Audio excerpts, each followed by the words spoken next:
and welcome to our talk on names and naming in Gorwa and Iraq, a typological Tanzanian perspective. My name is Andrew Harvey, and I'm here with my colleague Crispina Alphonse, and we're going to talk about providing some insight into names and naming in two closely related Cushitic languages of Tanzania, as well as compare and contrast the patterns with a handful of other Tanzanian languages. Before we begin, however, I'd like to let our audience know that this talk will be made openly accessible both through the DOI given via Zenodo here, as well as the YouTube channel, whose link is also given on this slide. This project is very much ongoing, so we welcome your continued engagement, especially on directions in which we could go and the trends or details which we may not have seen. South Cushitic languages, Gorwa and Iraq, are both spoken in Tanzania by approximately 130,000 and 500,000 people respectively.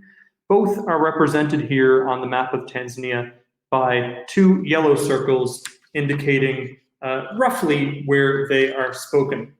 They're among the small number of Cushitic languages spoken in the country. All the others can be found on the genetic tree provided in the upper right-hand corner. And they set themselves apart by their phonology, grammar, as well as the wider cultures of their speaker communities. The photo given here is of Ako, or grandfather Lagwen Goti, at Dogwandu, a special site known for being the past home of a powerful doctor. So I'm a Canadian linguist who works in Tanzania, and therefore I necessarily bring an outsider perspective to my work. Crispina, on the other hand, is an Iraq linguist born into the Iraq language community and approaches the study from an insider perspective. We have both asserted in earlier independent works that Gorwa and Iraq naming traditions are important conduits of local history, and that simultaneously they are under considerable pressure from Christian, Muslim, and Swahili naming conventions. And while both of our previous works attempt an internal typology of Gorwa and Iraq names and naming, no attempt has been made to place them within the larger context of Tanzanian names and naming systems. This talk will begin with a detailed discussion of names and naming in Gorwa and Iraq, distinguishing several independent mechanisms within the larger whole, including name inheritance, circumstantial naming, and talismanic naming. Then, drawing on a wealth of newly available analyses of names and naming in other Tanzanian languages, the Gorwa and Iraq systems will be compared and contrasted with those present in Bantu, Hadza, and Nilotic-speaking communities. And the photo we're looking at here is of Martini Andrea, Wilbrody Augustina, and Leonardi Muhindi from left to right, adorned in the style of Gorwa Waruse initiates. So first of all, however, we must address the question of why a Tanzanian typology is necessary. The answer to this can be seen somewhat on this map. This is a language map of Tanzania, where each numbered shape designates a language community. In fact, Tanzania is one of the most linguistically diverse countries on Earth, with over 120 languages spoken within a territory a bit bigger than France. This diversity forces us to ask ourselves, is this reflected in how people create and give names? Now, in a slightly different language map of the African continent, we can see that a Tanzanian typology is also interesting. Not only is Tanzania, highlighted here in red, linguistically diverse, but it is the only country in which languages from all four major African language phyla are spoken. So we have Cushitic languages like Gorwa and Iraq from the Afro-Asiatic phylum. We have Nilotic languages like Maasai of the Nilo-Saharan phylum, Bantu languages like Nyamwezi of the Niger-Congo phylum, and more controversially, the purported Khoisan language Sandawe and the language isolate Hadza. This really presents to us a rich patchwork, each language a result of centuries and in some cases nearly millennia of interaction and language contact. The area of study is a wonderful place to look at language, linguistic genres, and linguistic arts like names and naming. For this talk, we will look at Gorwa and Iraq, the Cushitic languages designated on the map by the circles. Iraq is the more northerly and Gorwa is the more southerly. We'll also be looking at the Nilotic language Masai, here represented by the square.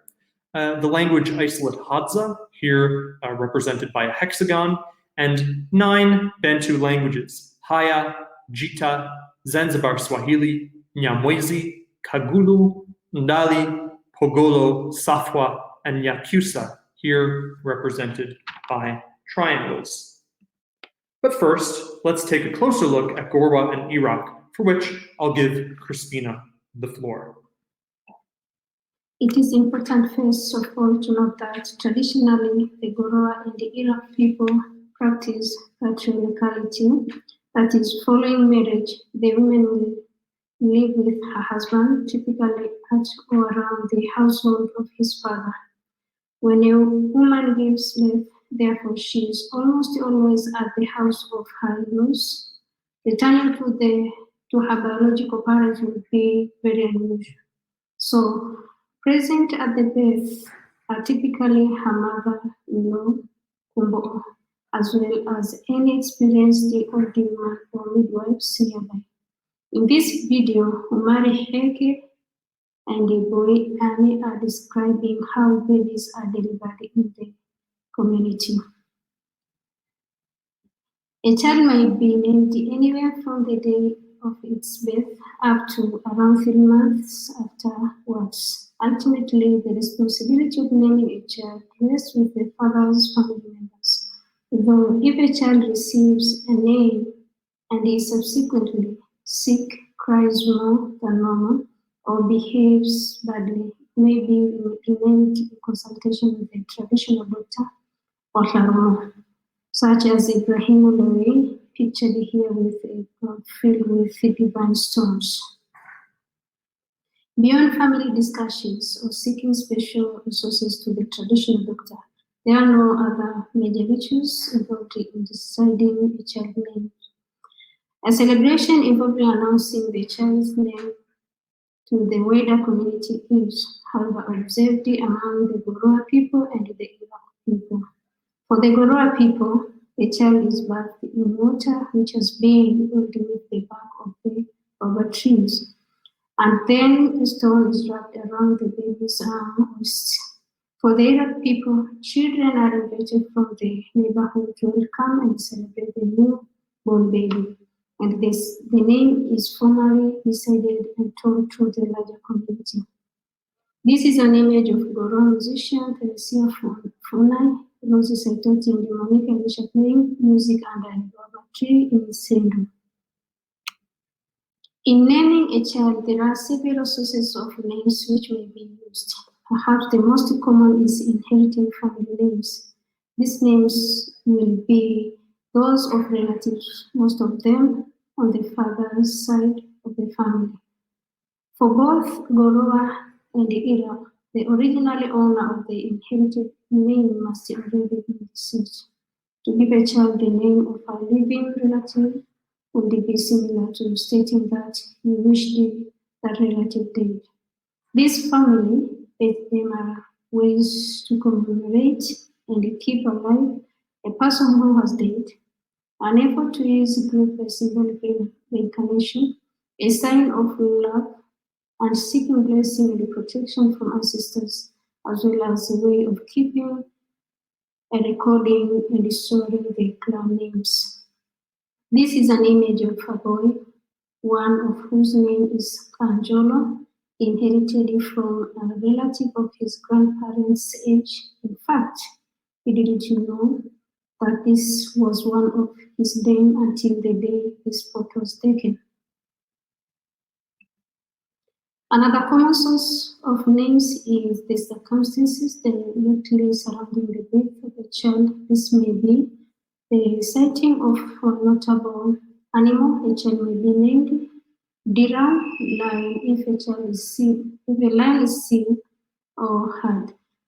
Weather or seasons, a child may be called Ikua, rain in this green season, or Sawa, called if born during the cold or dry season. This event, a child may be named Kore, hunger if born in the time of famine, or Shaura, war if born during a time of conflict. Another common topic for circumstantial naming is beer and beer brewing, which is what is depicted in this video. Many children are named after the stages at which the neighborhood brew is at, and many children are simply named Bora, beer. Limited sources of name are used to explicitly protect the children from death.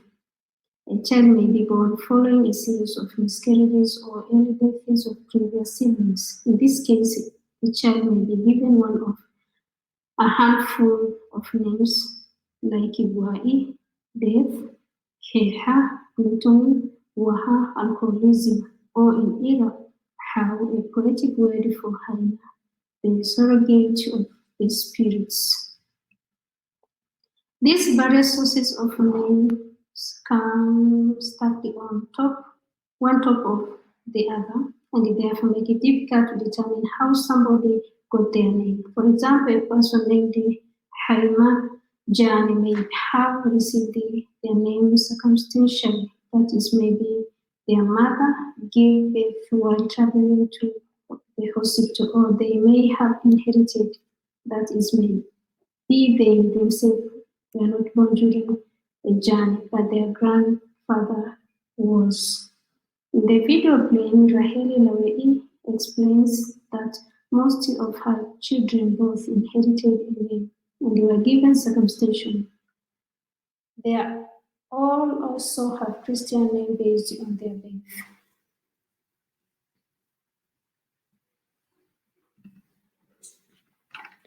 With this in mind, let's return to attempting a typology.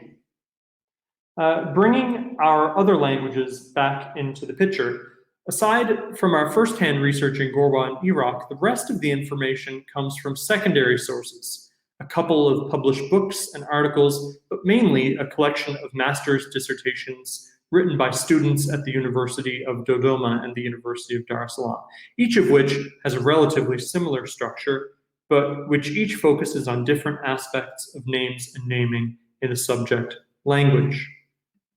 The parameters of variation which emerged were the following.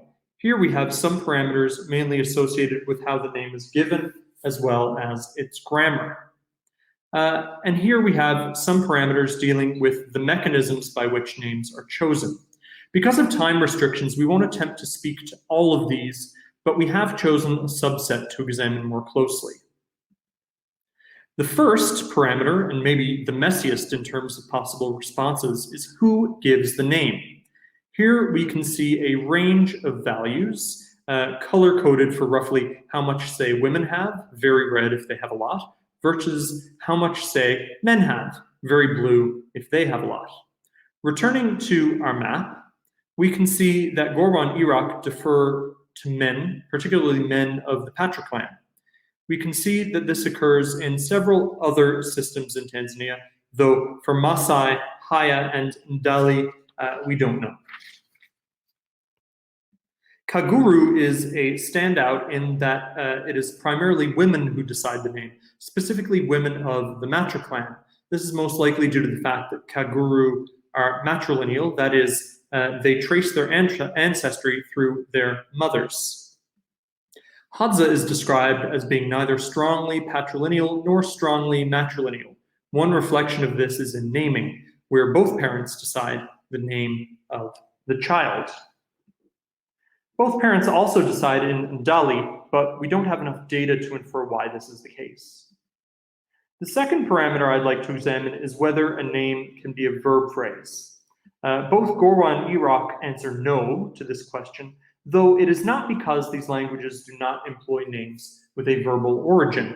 In fact, many circumstantial names in both of these languages are deverbal in nature, deverbal being a key designation here. So take the name Taha, the circumstantial name given to a child if they are born during a fight, for example. The associated verb is tah, to hit, with a nominalizing ending. A translation would be hitting. The name is not a verb, however, but a deverbal noun. Compare this to Nyakyusa, one of the Bantu languages which feature verb phrase nouns. Here we can see an example like andengeniye. The tone wasn't indicated, so I'm most likely mispronouncing this. Morphologically, we see that this form behaves exactly like a verb, complete with subject marking, object marking, and perfect aspect marking. He, she has soothed me. Most of the Bantu languages in our sample can do this, with the exception of Jita and Nyamwezi highlighted here. Zanzibar Swahili and Pagolo may also use verb phrase names, but they are much more marginal in their respective systems. Pre-birth circumstantial naming is what we've used to describe names which are circumstantial, but which specifically refer to the pregnancy or to the birth of the name holder.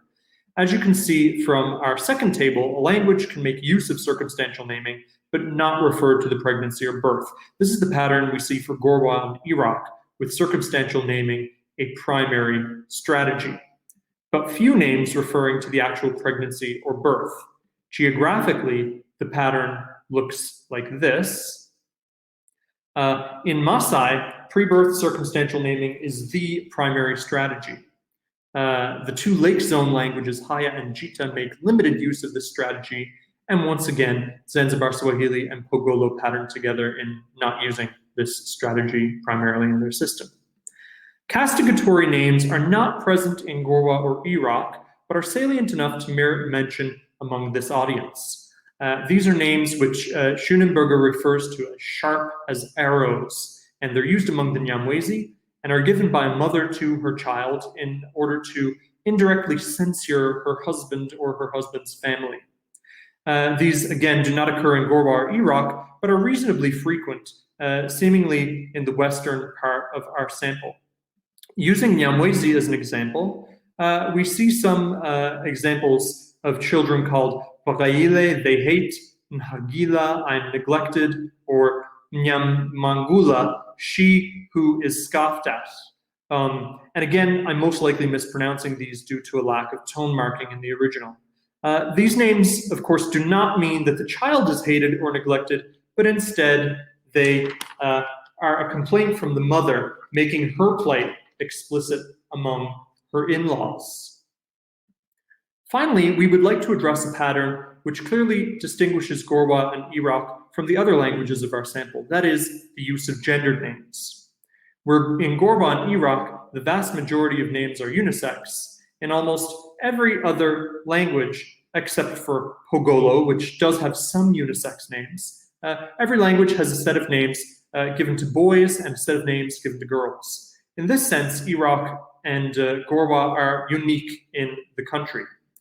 Zooming into this further, we have a handful of circumstantial names here, all of which can be given without further modification to a boy or a girl. So the name Amsi, for example, given to a child born at night can be given equally to a girl child or a boy child with no further modification. The same thing with Dafi, for example, name given to a child born during the time of the day in which the cows are brought back home. Again, that name can go to a boy and a girl, etc. And we can also see that even circumstantial names clearly associated with an entity of a certain sex, such as Tiai, which literally means women, or gendered activities such as Migir, firewood, or the collection of firewood, which is primarily done by women, they can be given to both boys and girls. In terms of final thoughts, this talk should be seen as the beginning and not as the end of analysis.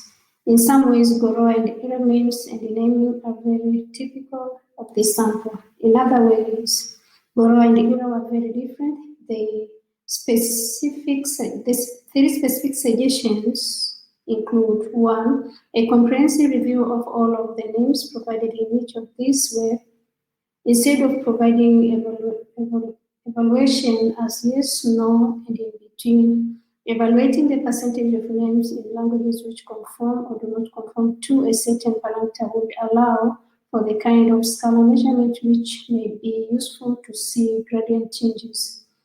Second, a return to the research methodology. Because many of these works were master's dissertation, the data collection method was necessarily simplistic rather than concluding questionnaires with community elders, which often result in a picture of the phenomenon as an idealized version of itself, how things should be instead of necessarily how things are.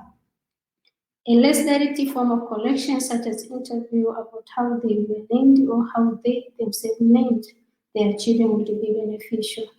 Lastly, encouraging further research, especially to further fill the map. There are over 100 languages spoken in Tanzania, and this represents only the tip of the iceberg in terms of person representations.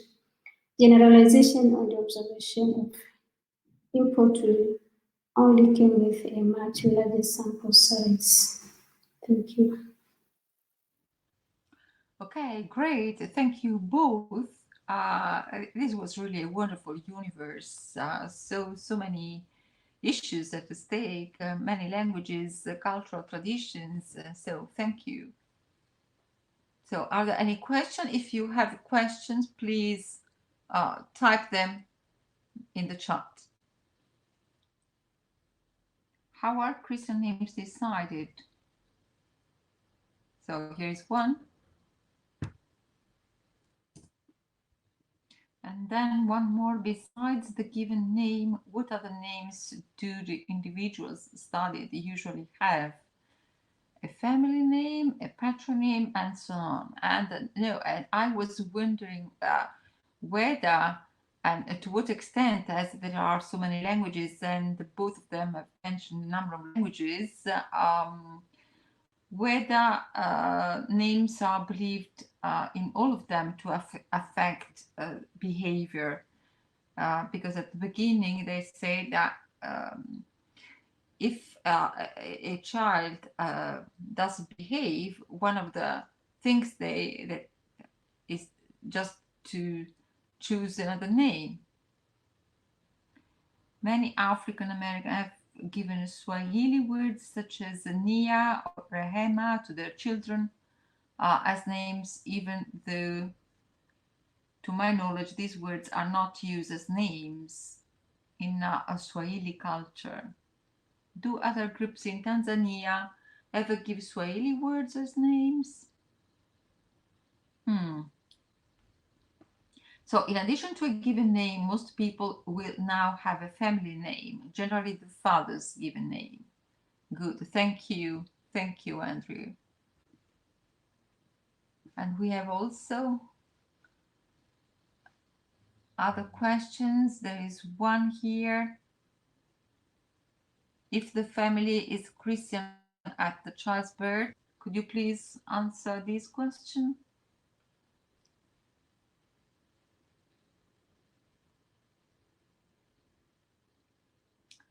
Nicknames, technonyms, secret names, etc. are also given and acquired by individuals throughout their lives.